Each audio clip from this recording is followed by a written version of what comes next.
for this program is provided by Annenberg CPD to advance excellent teaching.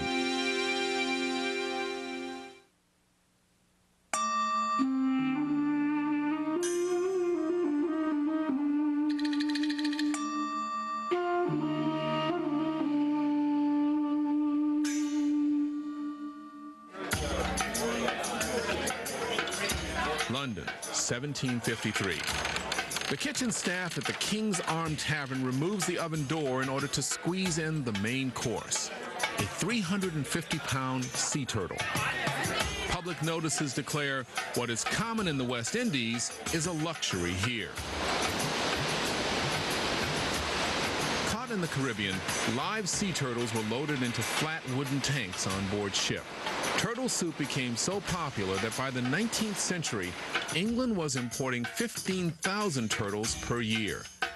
In hindsight, of course, we can say that European tastes decimated the turtle population. Understanding people's foodways as changing allows us to have a window on the past, on the processes of globalization.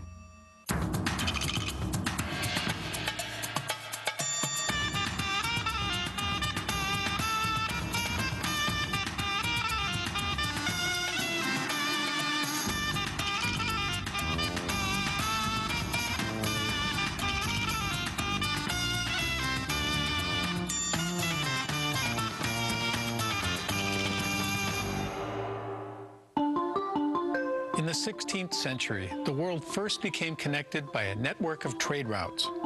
Ships carried foodstuffs, textiles, metals, and other items of value from one part of the world to another. This global trade dramatically changed the patterns of food consumption and production over the next 300 years.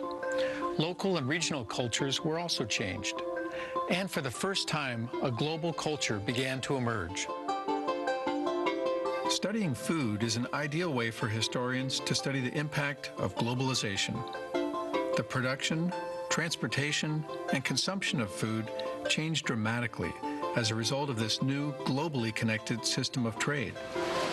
The globalization of slave labor, opportunities for economic gain through importing foods, and the addictive quality of certain foods like coffee, chocolate, and sugar are three of the forces that altered individual lives, whole societies, and the entire picture of global trade. These changes in the food supply led to demographic changes, shifting millions of people across the globe. Even in the earliest societies, food becomes a marker of really what it means to be human. And as societies become more complex, their palates become more complex, and food begins to reveal what it is to be part of a very specific cultural tradition. The story of food raises issues about trade, globalization of labor, changing populations, deteriorating environments, and the beginning of a global culture. Old world foods and flavors like citrus, coffee, and sugar came to the Americas. And from the Americas, potatoes, chocolate, and chili peppers spread to Africa and Eurasia. But sailing ships also carried germs that spread deadly diseases from one port to another. Hundreds of vessels transported humans, bought and sold as slaves. The slaves, in turn, played a role in supplying the necessities and luxury items, feeding local and global tastes. The supply and demand of these new foods caused major population shifts. The decline of populations in some regions and increasing populations were supported by the new foods in other regions. The earliest forces of globalization dramatically affected two key locations in the world. In the Caribbean, the influences of Europe, Africa, Asia, and the New World were melded in a crucible of world cultures. And in Asia, maritime trade connected China with the Americas, inaugurating the first global network of trade. After 1500, neither region could be understood without reference to the wider world. Food provides a window on the process of globalization, and in turn, on globalization's cultural, economic, environmental, and social impact.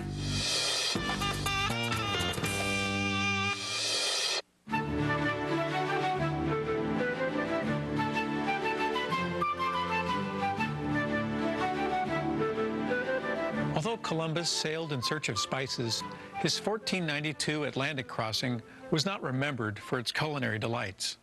The basic foodstuff on board was the sea biscuit, a twice-baked bread of wheat flour that was so hard and so infested with weevils that eating it could be nearly as injurious as persistent hunger. At the beginnings of the voyages, the ships were well stocked with preserved foods, dried lentils, and foods preserved in vinegar. But towards the end of the voyages, and sometimes these voyages could be unpredictably long, at the end of these voyages, they were forced to eat things like rats and seabirds. Although they were a welcome sign of land, they were also a welcome sign of meat. And the oily meat from the seabird found its way to the table. Sailors faced more risks than starvation. Dangers lurked in the casks used to store liquids on board. Lead poisoning contaminated the sailors' drinks, causing a malady ship's physicians called dry bellyache. Nearly half of the seafaring Europeans leaving the continent for Africa or the Americas would never return. For those who survived, a different menu would await them in the West Indies. The indigenous peoples of the Caribbean, among them the Arawaks, Tainos, and Caribs, subsisted on a diet that was fished, farmed, hunted, trapped, and gathered from their lush island environment.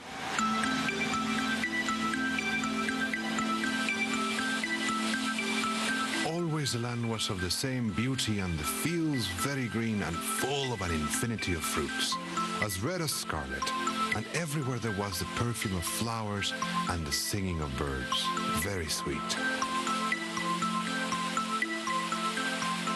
On Columbus's second voyage, from 1493 to 1496, the royal physician, Diego Alvarez Chanca, wrote about the flora, fauna, and peoples of the Caribbean. The people come laden with ajes, which are like turnips, very excellent food. It is so sustaining to eat that it comforts us all greatly. For in truth, the life which has been spent on the sea has been the most difficult that men ever went through. European sailors encountered strange and seemingly magical substances in the New World. Tobacco, for one. The native peoples ingested or smoked it as a religious drug. And an Aztec drink that combined two potent ingredients for spiritual ceremonies, the cacao bean, which the Aztecs called chocolatl, and hot chili peppers. They were used to flavor drinks. They were used in ceremonial occasions. They were used in warfare. The smoke of the chili pepper could offend the eyes of the enemy. And over time, these changes in the uses of plants began to affect the availability of those products. Columbus brought the seeds of chili peppers back to Spain, and the plant was grown in monastery gardens.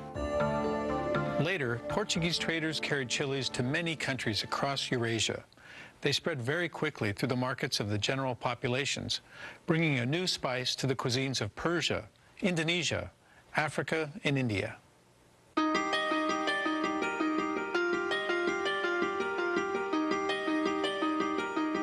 The uses of foods changed as they moved into new cultural contexts. So, for example, cacao was used in the Americas by indigenous peoples in ceremonial contexts. And when it went to Europe, cacao was mixed, made into a drink and mixed with cinnamon and sugar, and served another purpose. Similarly, tobacco was used in spiritual and ceremonial quests in the Americas, and when tobacco reached other parts of the world, it became a cash crop and an addictive substance. For the most part, Europeans looked down on the cuisine they encountered in the Americas. But a century later, indigenous foods like cassava bread, potatoes, and plantains were being consumed. The Spanish called cassava bread the bread of the conquest because native subjects offered it as a tribute, along with labor and other foods. In the 16th century, the Portuguese introduced cassava into coastal West Africa and the Congo Basin. Since cassava grows well in marginal soil and has the ability to feed large populations, it was ideal for feeding large numbers of slaves. The impact of the European Atlantic voyages became known as the Columbian Exchange, a term first coined by historian Alfred Crosby, who pointed out the consequences of global trade. What Crosby meant by the Columbian Exchange was really that there were multiple connections across this big Atlantic world that interconnected the peoples of Africa and the Americas and Europe. The unintended consequences were not just that there was a European conquest, but rather that there were global consequences, that this in fact was a global pattern and a global process. The first colonizers of the New World brought Old World crops and animals to feed themselves. Newly introduced pigs and cattle overgrazed and disrupted indigenous farming practices. The increased presence of meat and milk altered native diets, cuisines, and cultures. And the initiation of plantation crops meant clearing vast tracts of land, including forests, for profit. But environmental degradation was not the only lasting legacy. No food crop altered the patterns of production and consumption more effectively than sugar. The demand for this sweet substance caused great demographic and cultural change in the Caribbean. And sugar became the catalyst for the development of plantation slavery. It is thought that domesticated sugar originated in New Guinea, arriving in the Arab world in the 8th century. Sugar sold for high prices as a rare spice or medicine, and its production and trade became enormously profitable. In the 14th century, growing demand led Europeans to first establish cane sugar plantations in the Mediterranean and later in the Americas. Columbus carried sugar to the Caribbean in 1493, and by 1516, plantations were producing sugar for European markets. In time, sugar production and consumption influenced tastes and economies around the world. From a business standpoint, sugar cultivation required both large investments of capital and a steady supply of labor. Plantation slavery became the dominant mode of production in the tropics. The popularity of drinks, such as tea and coffee, among European populations greatly increased the market for sugar, and consequently, the need for more slaves. Between 1508 and 1885, slave ships transported at least 12 million enslaved Africans across the Atlantic Ocean. Africans really constituted two sides of that triangle. They were consumers of products brought from Europe to Africa, and Africans themselves became commodities in the slave trade as they were transported across the Atlantic into the Americas. Not all Europeans supported the slave trade. In England, an abolitionist pamphlet brought home the issue of slavery for the ordinary citizen. As the Englishman sweetens his tea, let him reflect on the bitterness at the bottom of the cup. The Caribbean colonies brought together cultures and cuisines from different continents, and the European diet did not survive the tropics unaltered.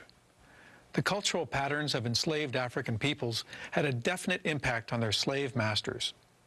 On the island of Jamaica, the cuisine of Maroons, communities of freedom fighters and runaway slaves, influenced the new British overlords of the island. Not even Lady Maria Nugent, the wife of the Jamaican governor, was immune to the swirling aromas of cultural change. The first course was entirely of fish, excepting jerked hog in the center, which is a way of dressing it by the Maroons. In her diary entry of March 1802, Lady Maria Nugent described an elegant estate dinner that offered tables laden with foods derived from many cultures. There was also a black crab pepper pot, for which I asked the recipe. It is as follows: a capon stewed down, a large piece of beef, and another of ham. Also, stewed to a jelly, then 6 dozen of land crabs, picked fine, with the eggs and fat, onions, peppers, okra, sweet herbs, and other vegetables of the country. And this, well stewed, makes black crab pepper pot. The foods on Lady Nugent's table really represent the coming together of culinary traditions from different parts of the world. The jerked hog was a tradition invented by Maroons, which came out of African culinary traditions of smoking meat and cooking it very slowly. Cassava was indigenous to the Americas and an essential part of many pepper pots, which were single stew dishes. In addition, a number of the ingredients came from different parts of the world. Lady Nugent's feast gives testimony to the process of creolization, the blending of diverse peoples, each with unique cultural traits.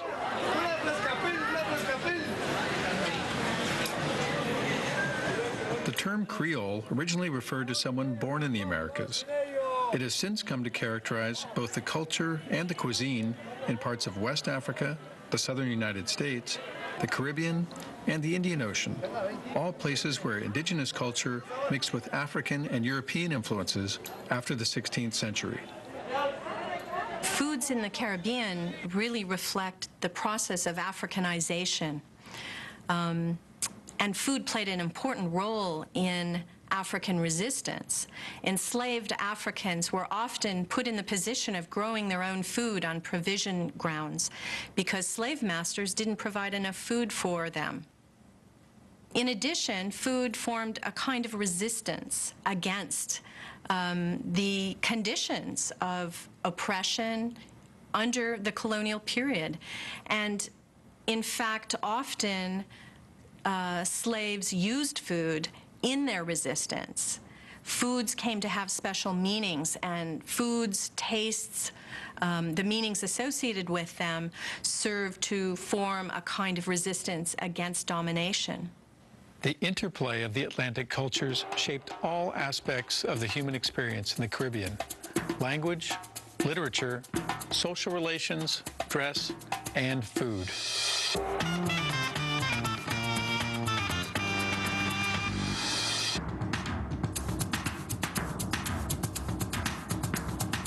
At the time of Columbus's voyages in the Caribbean, China was the engine of economic demand in East Asia and beyond. And China was the catalyst that eventually established the first global network of trade. Precious cargoes of spices, silks, porcelain, and other luxury goods enticed European traders to seek alternative routes to China. And the demand for one commodity stimulated an enormous amount of trade: tea. Scholars believe that the cultivation of tea probably originated in China and spread to other parts of the world. By the 8th century CE, tea was known throughout the Chinese Empire.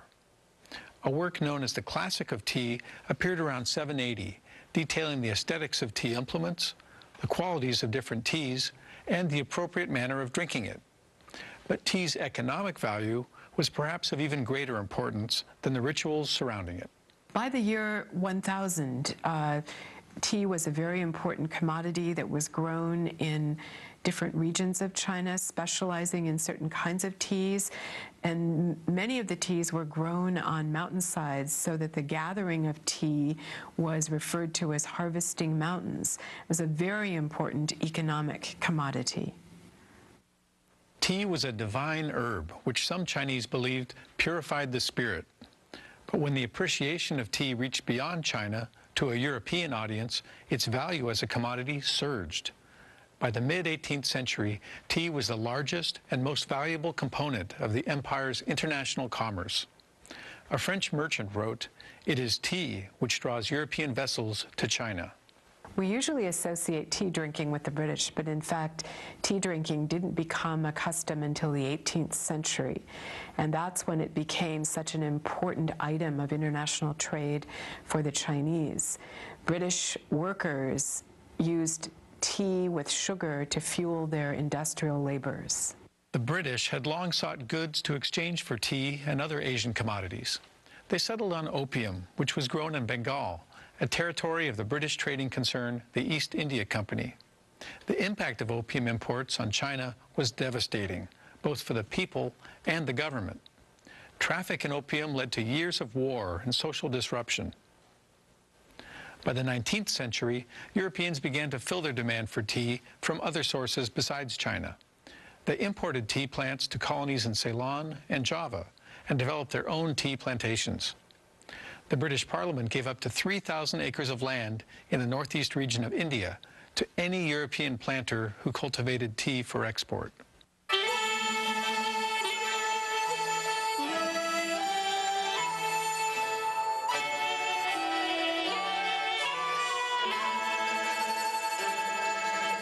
The impact that new strains and types of food crops could have on a society had already been demonstrated nearly 1,000 years earlier in China. By the Song dynasty, at the end of the first millennium, Chinese cuisine had taken definitive shape based on staple crops like rice and other grains.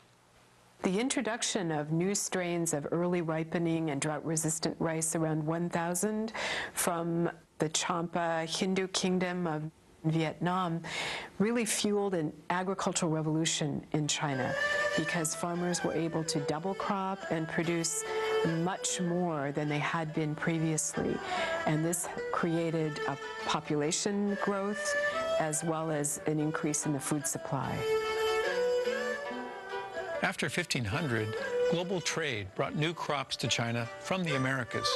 Suddenly, farmers could grow new foods such as maize and potatoes on land previously considered marginally productive. The New World food crops that were introduced into China from the Americas, corn, sweet potatoes, peanuts, brought about profound changes in the productivity level of Chinese farmers. Within a century, huge population gains marked the success of the Chinese agricultural system and the benefits of newly imported crops.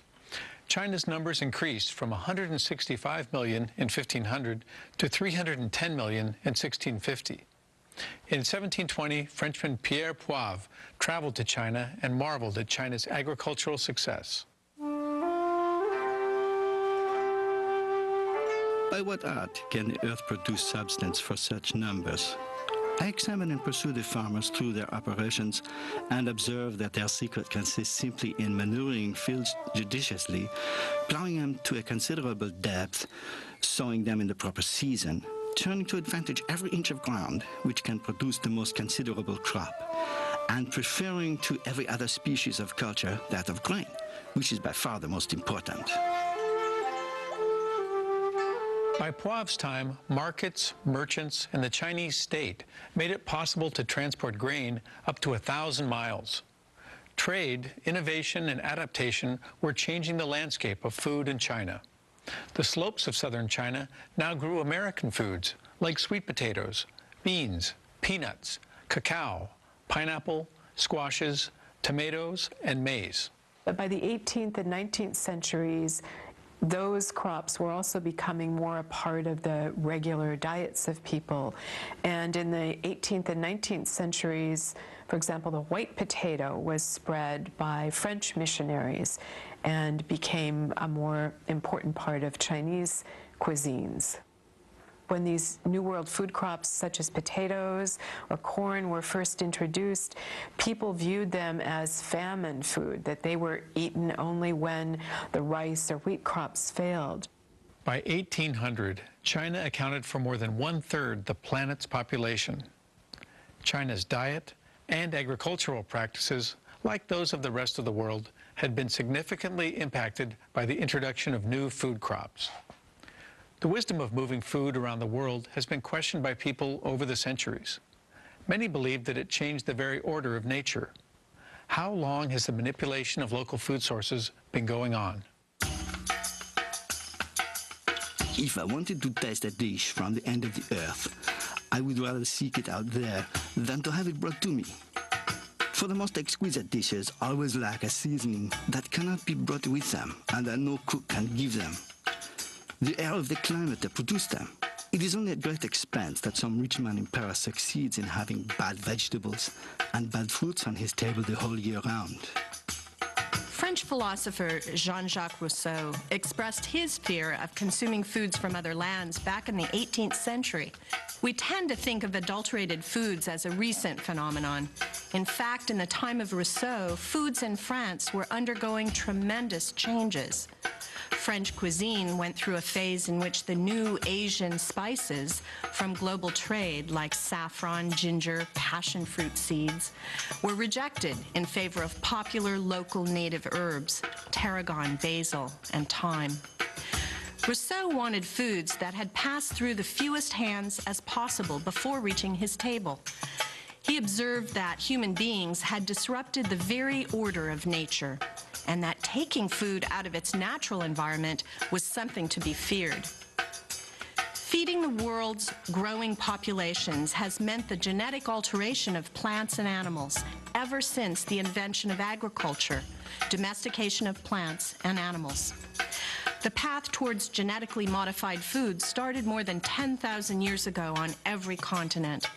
The tension between forces of globalization and local cultural tastes continues to shape what we eat and how we feel about what we consume.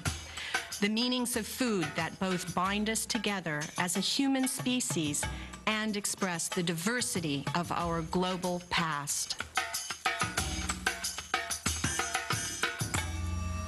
As worlds and their accompanying foods collided, people were invited or forced to join into the creation of new cultural forms.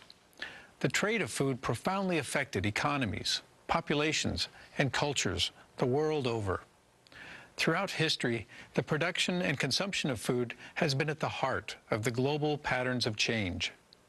What people eat has always expressed their identity, both for themselves and to others. As diets changed over time, cultures of consumption around the world changed also. And judging by the substantial transformations that have taken place since 1800, food continues to intensify the flavors of our global community.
Funding for this program is provided by Annenberg CPB to advance excellent teaching. For information about this and other Annenberg CPB programs, call 1-800-LEARNER and visit us at www.learner.org.